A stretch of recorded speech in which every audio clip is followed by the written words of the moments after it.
এবার হাড় কাঁপানো শীতে কিন্তু কাঁপতে চলেছে গোটা বঙ্গের মানুষ। প্রায় 10 থেকে 12টি জেলায় তাপমাত্রার পারদ কিন্তু 10 ডিগ্রির নিচে নেমে যেতে চলেছে, যার প্রভাব কাল থেকেই কিন্তু বাংলার বিভিন্ন জায়গায় লক্ষ্য করা যাবে। ঘন কুয়াশা এবং অতিরিক্ত শৈত্যপ্রবাহের কারণে সাধারণ মানুষের জীবনে কিন্তু পড়বে বিশাল প্রভাব। আবহাওয়াবিদরা বলছেন পুরো জানুয়ারি মাস জুড়েই কিন্তু শীতের প্রকোপ বজায় থাকবে। তার পাশাপাশি পশ্চিমী ঝঞ্ঝার জেরেই বাংলার 8 থেকে 9টি জেলায় থাকছে আগামী 48 ঘন্টার মধ্যেই ভারী থেকে মাঝারি বিক্ষিপ্ত বৃষ্টিপাতের পূর্বাভাস। তো আজ থেকে আগামী কতদিন পর্যন্ত বঙ্গজুড়ে এই রকমই ঠান্ডা বজায় থাকবে?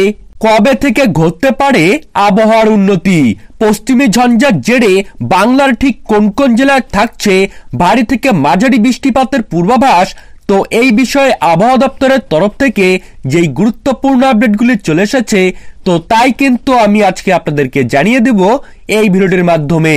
তো বিস্তারিতভাবে জানতে হলে অবশ্যই ভিডিওটিকে শেষ পর্যন্ত মনোযোগ সহকারে দেখবেন এবং আপনার জেলার আবহাওয়ার যে কোনো গুরুত্বপূর্ণ খবরের আপডেট সবার প্রথমেই পেতে হলে অবশ্যই নিজের জেলার নামটি কমেন্ট বক্সে লিখে জানাবেন এবং চ্যানেলটিকে সাবস্ক্রাইব করে পাশে থাকা বেল আইকনটিকে প্রেস করে রাখবেন। তো চলুন ভিডিওটিকে শুরু করা যাক। আকাশ কিছুটা মেঘলা থাকলেও আগামী 3 দিন পর্যন্ত কিন্তু এই রকম আবহাওয়াই বিরাজমান থাকবে। মধ্যরাত থেকে সকাল পর্যন্ত কিন্তু মাঝারি থেকে ঘন কুয়াশা পড়তে পারে, যা কিন্তু দুপুর পর্যন্ত থাকতে পারে।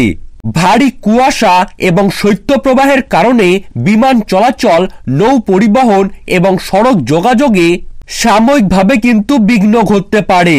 সারা দেশে রাতের তাপমাত্রা কিন্তু আরো বেশি পরিমাণে হ্রাস পাবে, ফলে বেশিরভাগ জায়গাতেই কিন্তু তাপমাত্রার পারদ 10 ডিগ্রির নিচে নেমে যেতে পারে। উত্তরে হাওয়া বাংলা জুড়ে যদি বেশি পরিমাণে প্রবেশ করতে থাকে, তাহলে কিন্তু গোটা রাজ্য জুড়ে তীব্র শৈত্যপ্রবাহ লক্ষ্য করা যাবে এবং পশ্চিমী ঝঞ্ঝার প্রভাবে আগামী 2 দিনের মধ্যেই দক্ষিণবঙ্গের প্রায় বেশিরভাগ জায়গাতেই ভারী থেকে মাঝারি বৃষ্টিপাতের পূর্বাভাস রয়েছে এবং উত্তরবঙ্গের ক্ষেত্রে দার্জিলিং ও কালিম্পংয়ের পার্বত্য অঞ্চলে ভারী বৃষ্টিপাতের পাশাপাশি অন্যান্য জেলাগুলিতে হালকা বৃষ্টিপাত লক্ষ্য করা যাবে।